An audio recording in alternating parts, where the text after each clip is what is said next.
Сможем ли мы еще раз отодвинуть неизбежное? И AGI– дело тонкое. Так бы я обозначил тему нашего сегодняшнего выпуска. Меня зовут Максим Космаков, и сегодня мы разберем, чем же AI отличается от AGI и что же мы хотим от общего искусственного интеллекта. Погнали!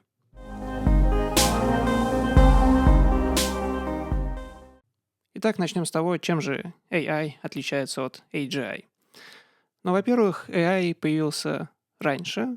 Он был предложен Джоном Маккарти в 1956 году на Дармштадтской конференции. И изначально задача была достаточно амбициозная. Давайте сформулируем все то, что делает человека мыслящим. Однако достаточно быстро стало понятно, что список получится длинным и неоднозначным. Поэтому AI сконцентрировался на каких-то прикладных задачах: распознавание речи, перевод, логистика и так далее. И каждая область начала развиваться в своей песочнице. Так появилось понятие Narrow AI. То есть это системы, которые делают одну вещь, делают часто хорошо, иногда даже лучше человека, однако не могут выйти за рамки своей задачи.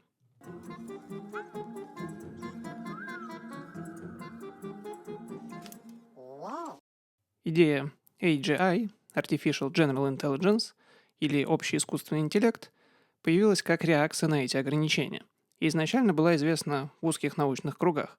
Однако ближе к 2000-м стала более известной благодаря популяризации Бена Герцеля.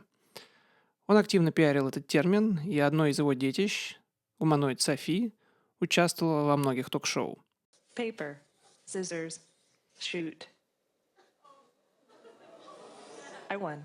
This is a good beginning of my plan to dominate the human race.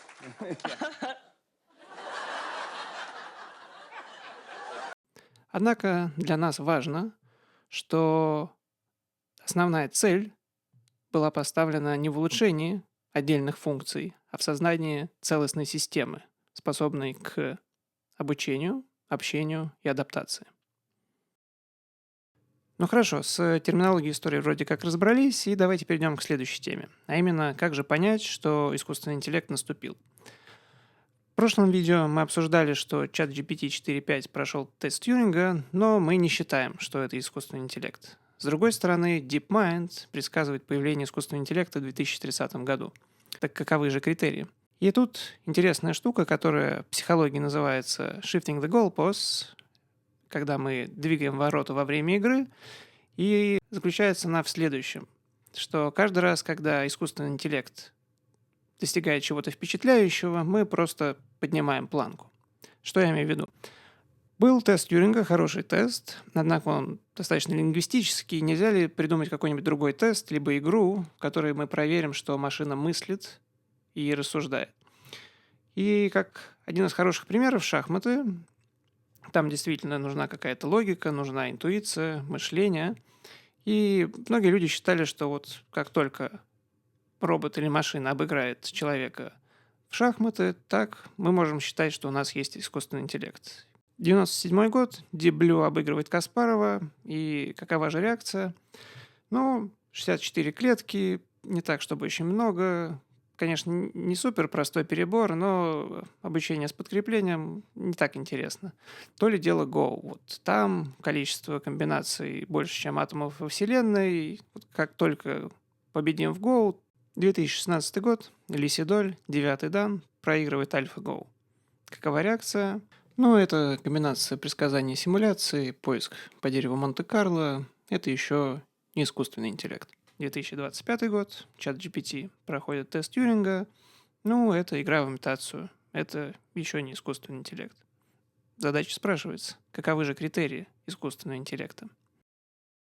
Ну и как вы могли догадаться, единого мнения на этот счет нет, а есть целый спектр, начиная от Шейна Лигуна и Маркуса Хаттера, которые дали определение AGI через идею колмогоровской сложности, и их работа Universal Intelligence, A Definition of Machine Intelligence стала одной из самых цитируемых в этой области, и заканчивая Яном Лигуном, один из передовых исследователей Meta-AI, который считает, что AGI – это химера, за которой не стоит гнаться, а лучше сфокусироваться на каких-то сложных задачах, которые мы встречаем в реальной жизни. Но в целом у научного сообщества более-менее сложились какие-то критерии, и чаще всего упоминают следующие 5 признаков. Первое– это обобщение из малого числа примеров. Современные большие языковые модели, вроде ChatGPT, справляются с этим лишь условно. Они обучаются на колоссальных объемах данных и не могут учиться на лету. Второе– это контекстная память, то есть способность помнить не только текущий диалог, но и прошлый опыт, и выявлять паттерны. Это до сих пор остается слабым местом для больших языковых систем.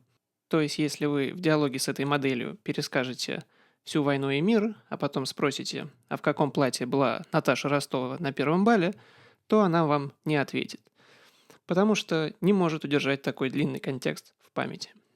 Третье– это понимание намерений, то есть не просто угадывать ответы, а понимать, зачем человек задает этот вопрос. Пока это достигается только в ограниченных формах, например, через заранее заданные сценарии или натренированные паттерны. Следующее– это интуиция и теория разума, то есть способность сделать выводы при недостатке информации, и также умение учитывать, что у других есть собственные убеждения, цели, точки зрения, отличные от своих. И это важно для эмпатии, для стратегического поведения и для сложной кооперации.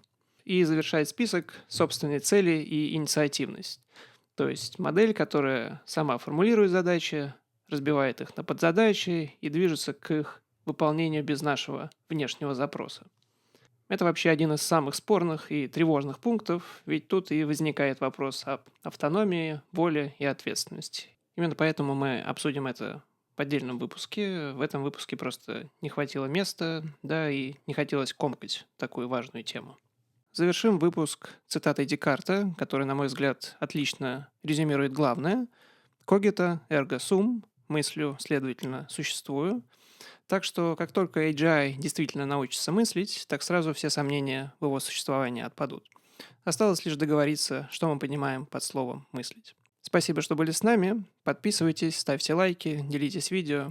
До скорой встречи. Пока.